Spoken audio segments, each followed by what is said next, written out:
Dear students, good morning.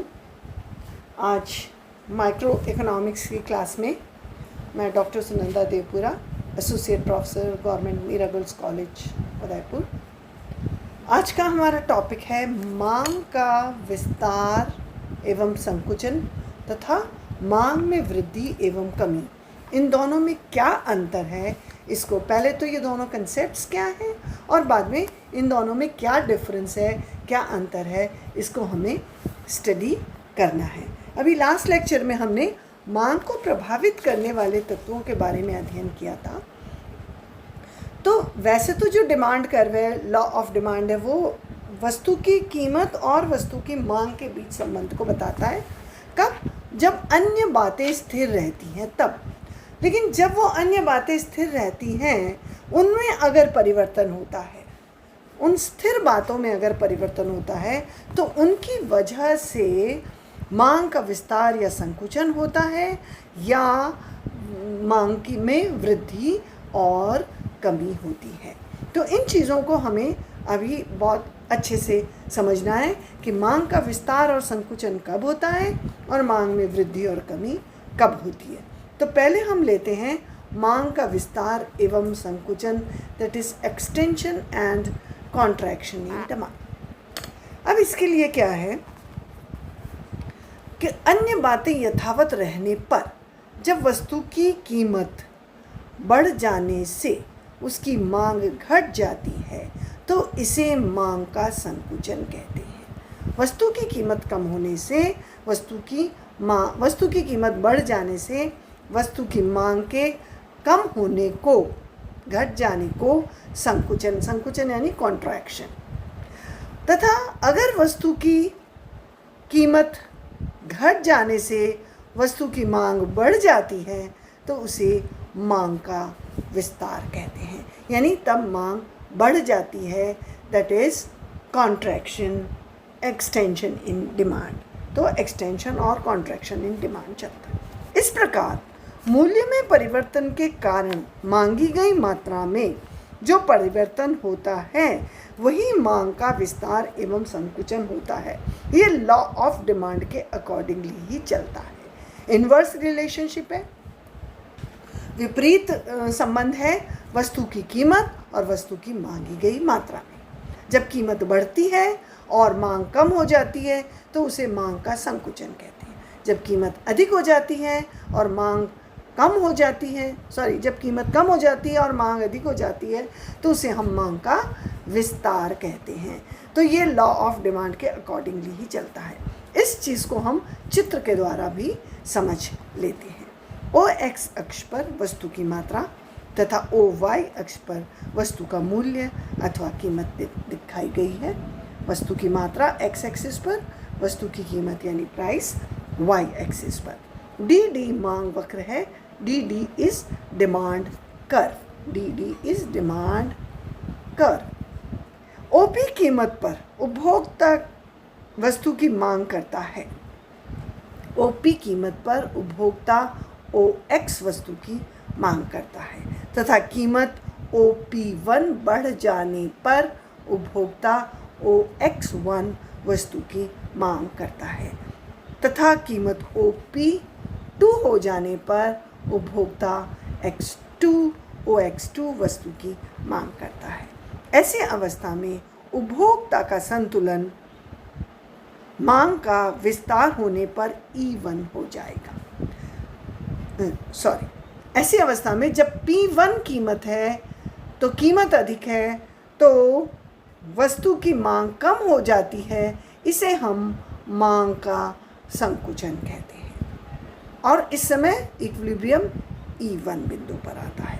लेकिन जब वस्तु की कीमत P2 हो जाती है और उपभोक्ता X2 वस्तु की मांग करता है और संतुलन E2 बिंदु पर आता है, यानी कीमत कम होने से वस्तु की मांग बढ़ जाती है, इसे मांग का विस्तार कहा जाता है।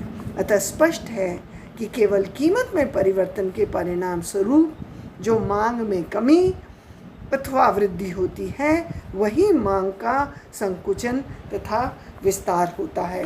अभी तक अन्य बातें यथावत रखी जाती हैं, यानी कि जो फैक्टर्स मांग को प्रभावित करते हैं, जो तत्व मांग को प्रभावित करते हैं, उनको स्थिर रखा जाता है। सिर्फ वस्तु की कीमत और वस्तु की मांग के बीच के संबंध से संकुचन और विस्तार ज्ञात किया जाता है। ये रहा मांग का विस्तार एवं संकुचन। अब हम आगे चलते हैं नेक्स्ट पेज पर। यहाँ हम अध्ययन करने वाले हैं मांग में कमी या वृद्धि, दैट इज इंक्रीज और डिक्रीज इन डिमांड। यहाँ क्या है,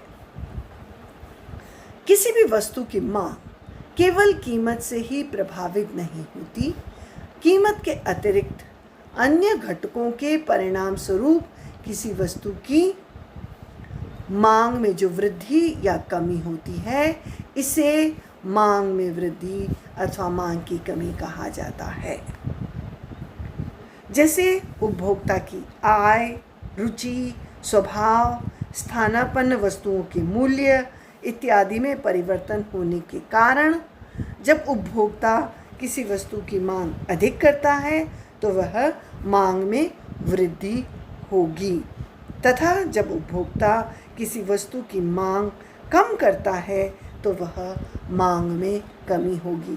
ध्यान रहे, यह अन्य वस्तुएं जो वस्तु की मांग को प्रभावित करती है, उसकी वजह से मांग में कमी या वृद्धि होती है, तो उसे ही हम मांग में कमी या वृद्धि कहते हैं। इसी चीज़ को हम एक डायग्राम से एक्सप्लेन करते हैं। इसमें बहुत ही स्पष्ट है कि डी उपभोक्ता का स्थिर मांग वक्र है। डी इनिशियल डिमांड कर्व है।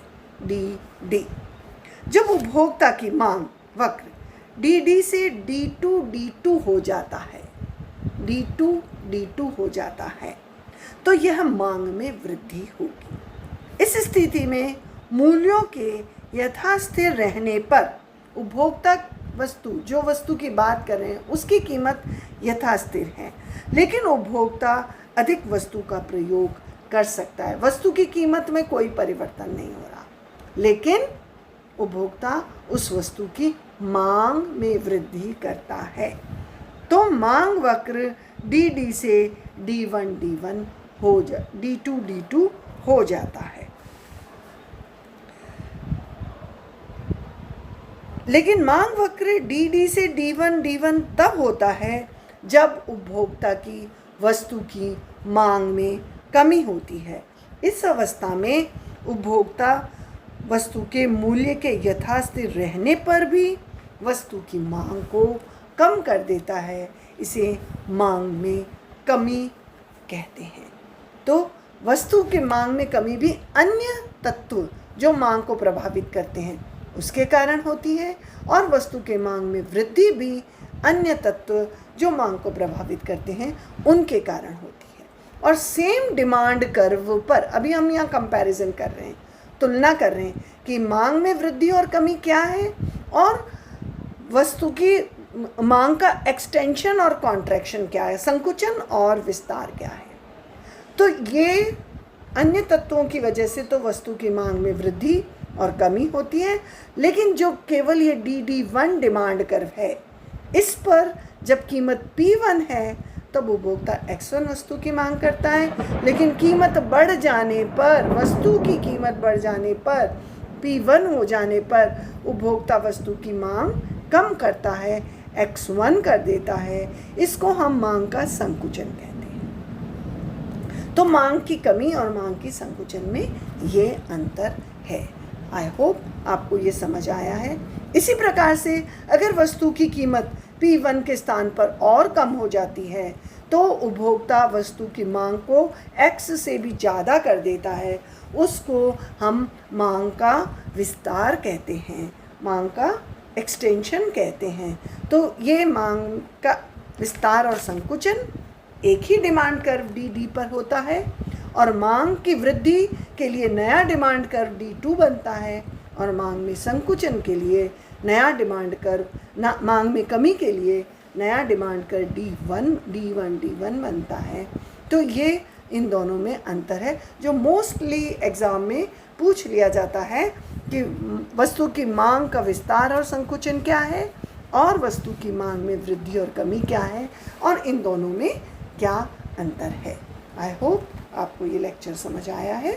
सो इसको आप रिवाइज कर लीजिए और अच्छी तरह से समझ लीजिए। So thank you so much.